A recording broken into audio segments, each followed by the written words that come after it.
to attempt to bully me. Mm. However, as the bullying is concerned, I I am I do weigh 200 pounds, and I am a soldier. So good luck with that. Uh, Just saying. Just saying. just putting that out there. Yeah. But no, I haven't experienced any bullying, and I am not I'm not concerned about it. Like I do my poetry for me. I write what's on my mind, and I frame it in a way that I think will appeal and help others when they read it. Yeah. Um, I want people to be able to connect with what I'm writing about. I'm not afraid to write about relationships or anything pertaining to those relationships. If it makes for good expression, it makes for good expression. And everybody listening out there should take the same approach to their poetry. Um, and it's it's I've been challenged. In my books, one of the things that contributed to my depression was an abortion happened, and the truth wasn't told about the abortion, and that bothered me. That hurt me a lot, and so I put it in the frame, and actually it was a woman who said, "Well, I don't think that's your story to tell." I was like, "Well, if she used that as a tool against me, it becomes my story to tell." Mm. Um, you know, if she like caused angst, harm, she made it my story. Um, you know, and it's something that I need to express and get out because I care about what happened. And to say that it's not my story when it is because I'm the other party, it's it can lead to a double standard. And there I've seen bullying in poetry, but not as far as content. Um, Yeah, uh, there's you're making me think of a quote by Anne Lamott that goes something like, "You own everything that happened to you. Tell your stories. If they wanted you mm, to write warmly about them, they should have behaved better." yes, I So, know that quote. I didn't know. Yes, yeah, yes, I know I that quote. I love that quote, and you're right. That story is part your story for sure. I love the way you're talking about it too. And it's I don't know. What you made me think of is that it's about the expression, and it's about the conversations that that people get to have when this is expressed. No matter who it is expressing, no matter what the theme is, it amplifies the awareness, and it allows for discussion, which Right, is healing in and of itself. So, right. a lot of my poet and writer friends battle their inner critic, is what we call it, constantly. They bump up against the "I'm not good enough" thing. And that is really the nicest voice I hear of. How have you conquered that voice in your own head? And what advice do you have for people who are craving to express themselves in writing or maybe at the microphone, but they keep getting paralyzed by fear? Okay. Um, so I tell myself I'm not good enough all the time. No, I'm serious. Yeah, I You know. I can. hear you. So I have friends have been very supportive and helpful. Um, and I mentioned the editor Jamal. Um, he likes a different style of poetry, but I run things by him. I run things by my friends. I let them hear it. If they don't like it, even if they don't say they don't like it, I watch their face the entire time they read it. So then I can I pull it right off of their face. If I need to work on it, do I need to shelve the poem? I you know I I remain humble, and I do that to remain humble. I don't care how good I write a piece. I will remain as humble as possible because that way I can always write a better piece. So I have no problem feeling inferior. It's motivating to me because that means that I still have work. Um, and I think if I ever felt like I was a master at something, where I mastered it, where I wasn't scared. I wasn't scared to put it out there. I don't think that I still write with the same level of skill. Hmm. Um, So you so use that fear as a sign that you're on the right track. Really, I talk about this as using fear as a compass. right. Yep. And when I get up on stage, you know, I am I go into places that are difficult. So even though it's a supportive crowd, some of the open mics that I attend, they don't want a formed poem. They want a spoken word piece. Mm-hmm.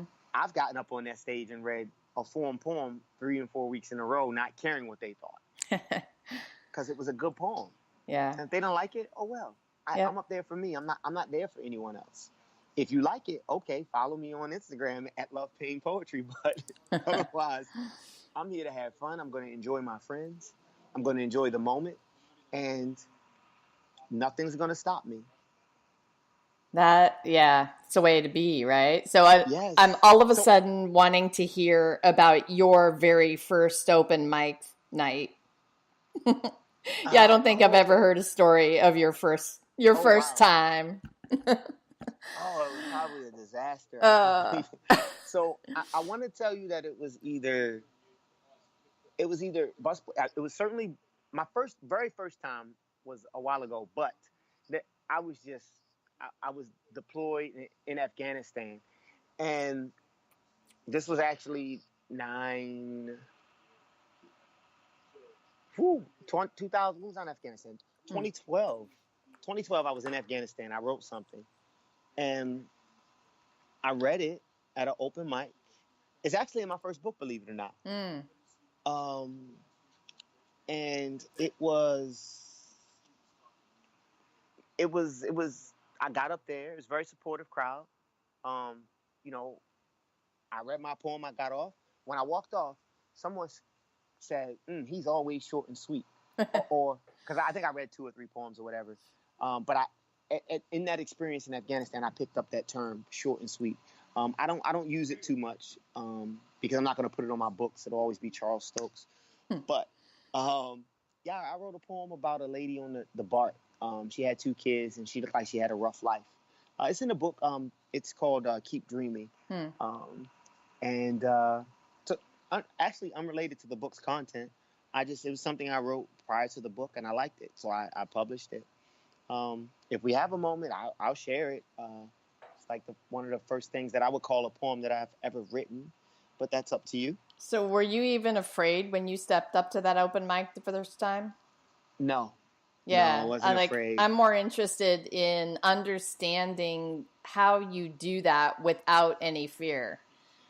For a lot of Well, us, we're listening to that going, "What? You weren't scared at all? Like what's up well, with that?" well. I think there may have been anxiety, Yeah. but but one thing I played high school and college sports, and you get this little anxiety in your stomach. We call them butterflies right before the tip off. It, it's a whole lot you can mess up in a basketball game, and very little you can mess up in a poem. Mm. Yeah, but when you're on a sports team, you got the whole team around you. Yeah, you can like fuck up and miss a shot and lose the game for the team, but when you're standing at an open mic, it is you and all you. So again, I'm going to get back to the difference possibly between men and women here. A Okay. woman finding their voice at the open mic for the first time is bumping up against being seen maybe for the first time in decades. And so the fear goes so much deeper than, oh, I'm just got a few butterflies. It's like, oh my God, it feels like you're dying a little bit. I mean, I know it sounds intense, but for me, it's been really intense. So, so I think, um, I don't know. So I think my anxiety may have come out in how fast I read the poems. Yeah. I don't. So that may be the extent of it. and I sweat. Um, so that there is a level of nervousness maybe, but not so much as far as the reading. Um, I'm pretty confident in that and being in front of a crowd. Yeah, that's awesome. We have a lot to learn from you for that. Every time I watch you, I try to learn a little bit something new. Every time I watch the amazing artists that you have show up, it's like I'm taking some mental notes to help me be a better performer. Really, I love everything about it. It's been an incredible journey, and for anyone who's listening who's planning on coming on the 11th and doing this for the first time, I swear you won't die. So it'll be good. It'll be, don't let me scare you with all my talk of my fear. My stuff is my stuff. I couldn't tell you were scared. I couldn't tell you were scared. Okay, so I'm going to read one of your poems, Charles. Oh, nice. This nice. is I like that. This is the from the Depression and its acceptance. Some people won't heal until someone decides to. Oh, I fucked it up already. Okay, wait. Let me start again. You gotta love that. Okay. Some people won't heal until someone decides to love them, decides to hug them, trust them. They're trapped mentally, needing, bleeding, speaking, truth, struggling, not wanting to waste their youth. They're waiting for love, waiting on you. And then you have a line that finishes that off that says, "Love doesn't have an hour." Oh, that's the title. Okay, you put your titles below. Got it. Yeah. All right. Yeah. I love that, Charles. I love it. Yeah, you gotta. Time is short. Time is short out here. You gotta spread love. Yes. Spread peace, joy, and happiness. And I wrote that. I think I was on Facebook and I was reading this thing about, people say, oh, broken people hurt people hurt people. All right. And that can be true, but that doesn't mean that you ostracize that person because they're hurt. If you don't get to determine when love shows up at your door. You don't get to tell love to wait. If it's there, you you engage it. It may not turn into a romantic relationship, but love comes in all forms. What if your mom didn't engage you because she was busy, or your best friend didn't have time because they had something going on? That's not how life works. That's not realistic. But we get caught up into these things that people say, or rules society places on love. Um, you know, you can not not enter into a relationship, but love doesn't wait. You know what I mean? Like, yeah. You may miss somebody great because they're going through something that and it's your prerogative that you don't want to deal with, and that's fine. But that person may be amazing, and they just hit a rock in the road. Yeah. Yeah, I love that. Be ready. Be ready for love, because when the door opens, you got to take your chance. Let me in. Yeah, I've struggled in relationships with people who have built walls.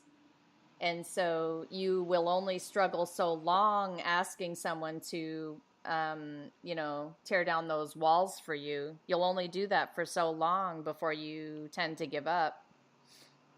Right. And aren't these the things, right, of love, pain, and poetry? Like, poetry. Aren't these all the things that we write about? It is. Yeah. It's fantastic, honestly. You know what I want to know? Yes. So when you're not writing poetry and you're not speaking poetry, what else do you love to do so much you lose track of time? Lose track of time? Yeah. What do you love to do besides write and do poems? Wow. Good question. Eat ramen. Okay. I could literally quit poetry today and start a ramen blog. I'd like to I, read that. I'm